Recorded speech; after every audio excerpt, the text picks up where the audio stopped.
ఈరోజు మన ప్రియతమ మాజీ ప్రధానమంత్రి కీర్తిశేషులు నిన్నైన తెలుగుదనానికి నిజరూపం, భాషలు 16 భాషలు మాట్లాడగలిగిన తెలుగులో చక్కగా మాట్లాడుతూ ఒక తెలంగాణ బిడ్డ దేశ ప్రధానిగా 5 సంవత్సరాల పాటు ఎవరు ఊహించని నిధిలో సంకీర్ణ ప్రభుత్వాన్ని నడిపించి ఆర్థిక సంస్కరణలు తీసుకొచ్చి మన్మోహన్ సింగ్ గారిని ప్రధానమంత్రిగా ఆర్బీఐ గవర్నర్ నుంచి ప్రధానమంత్రిగా పెట్టుకొని ఫైనాన్స్ మినిస్టర్గా పెట్టుకొని అంతకుముందు మన దేశ పరిస్థితి ఎట్లుందంటే మన దేశం ఆఖరి గోల్డ్ కూడా విదేశాలలో పెట్టి తీసుకుని వచ్చే పరిస్థితి నుంచి ఈరోజు మాట్లాడుతున్న ప్రభుత్వ పెద్దలు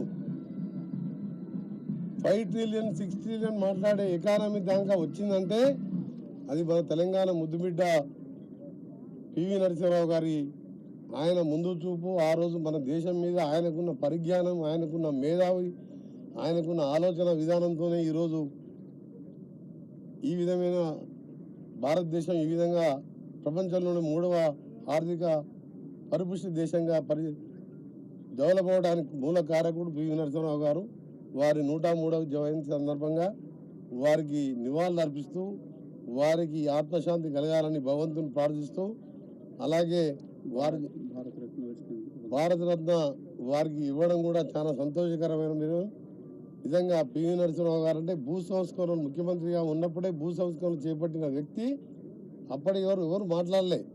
భూ సంస్కరణలు చేపట్టిన వ్యక్తి తనకున్న భూమిని కూడా పేదలకు దానం చేయడం, ఆ రోజు మొదలుపెట్టిన ఆయన ప్రస్థానం నిజంగా ఈరోజు మేము గర్వంగా చెప్పుకుంటాం.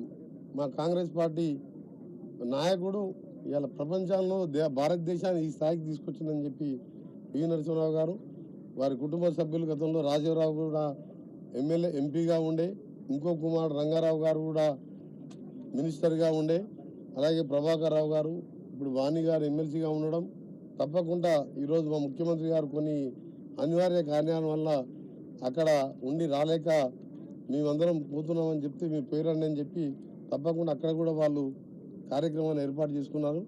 ఏది ఏమున్నా సరే తెలుగు జాతి అలాగే భారతదేశం ఎప్పుడు కూడా పివి నరసింహారావు పేరు మర్చిపోరు. ఎందుకంటే పివి నరసింహారావు గారు లేకుంటే ఈరోజు ఇలా దేశం ఇట్లుండని ఒకసారి భయం వేసి ఆలోచించుకుంటే, ఆయన మేధావితో పాటు భారతదేశాన్ని ఏ విధంగా సంకీర్ణంలో నడిపించడం అంత ఈజీ కాదు. అలాంటి సంకీర్ణంలో ఇంత ఆర్థిక పురోగమనం తీసుకొచ్చింది.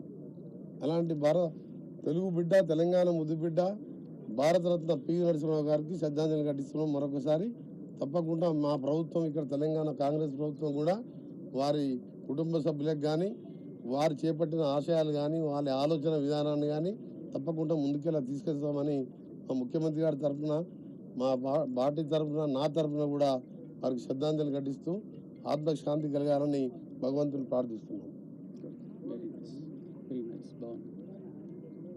మాకు యూత్ కాంగ్రెస్